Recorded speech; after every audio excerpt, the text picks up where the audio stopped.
The temple was destroyed in 70 AD, and then it really wasn't much of a city until it was rebuilt and renamed Aelia Capitolia, which was its new name, and it was a new city. So then it really took a very strong resurgence after the time of Constantine, when Constantine built the Church of the Holy Sepulchre. Then it really started taking off again, and then from then on, it had a steady growth up until the time of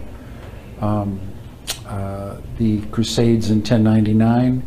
Took another growth spurt there, and then it's pretty much stabilized after that, after the Muslims had it in the 7th century. There's a lot of argument as to when people started believing that the temple was on the Temple Mount. My personal belief is that in 1099, when the Crusaders conquered the Temple Mount complex today, and they saw the Muslim dome with the crescent moon on it, they ripped it off. They put a cross on there, called it the Templum Domini, which is Latin for the Lord's Temple.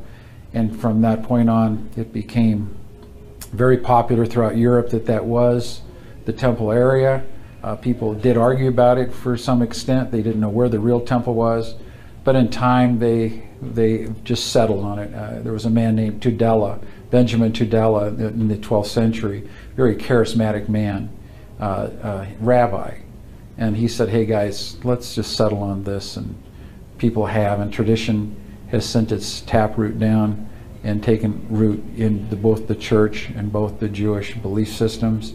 And from that point on, it's become historical fact, when I think it's been terribly, terribly mangled in history. And we have a wrong perception of where the temple is located traditionally, because it should be in the city of David.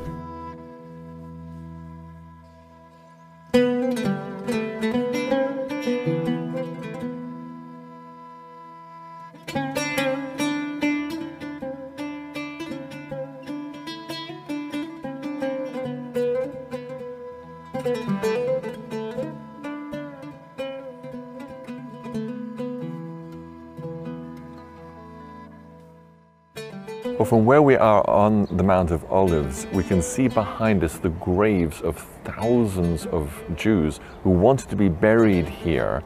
Why? Why did they want to be buried right here, right up against the Mount of Olives? Well, according to Zechariah, the Messiah is going to return to the Mount of Olives. The Mount of Olives is going to cleave in half. Half is going to go toward the north, half toward the south. And the Jews as well believe this is where the resurrection is going to take place. But of course, the Jews believe that the Messiah can't come until the temple is rebuilt. So if it could be shown that the temple never stood where the Dome of the Rock now stands, but stood somewhere else, then that would solve the problem. It would, Chris, because that temple right there, the Dome of the Rock, is the most contested piece of real estate in the entire world. It could be a trigger for World War III. And if it could be proved, and not only proved, but accepted, that that temple stood on the offal south of Fort Antonia, it could bring about some type of a peace covenant. What do you mean by a peace covenant? The Jewish prophet Daniel, in Daniel chapter 9, prophesied that there would be a world leader that would arise and would confirm some type of a covenant that would bring some measure of tranquility to the Middle East.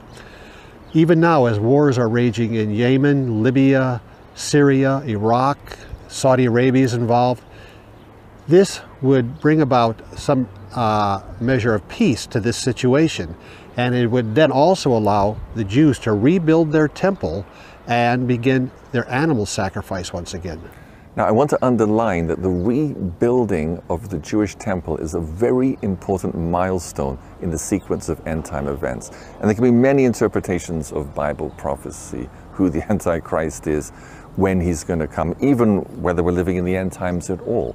But when the Jewish temple is rebuilt, then we know for sure that we're in the last 7 years. And we lock in to a very definite sequence of events as foretold in the books of Daniel, Revelation, and many other prophetic passages in the Bible. Yes, the temple's very significant in end-time Bible prophecy. It's where the Antichrist finally declares that he is God, tries to bring about the end of the worship of the true God. It's also where he places what is known as the abomination of desolation, spoken of by Daniel the prophet and quoted by Jesus in Matthew 24.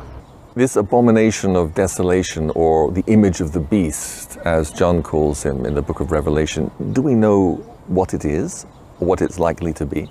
Well, there are those who have speculated, and rightly so, that it could be some type of supercomputer combined with what the transhumanists are now pushing forward, as well as changes in the genome system.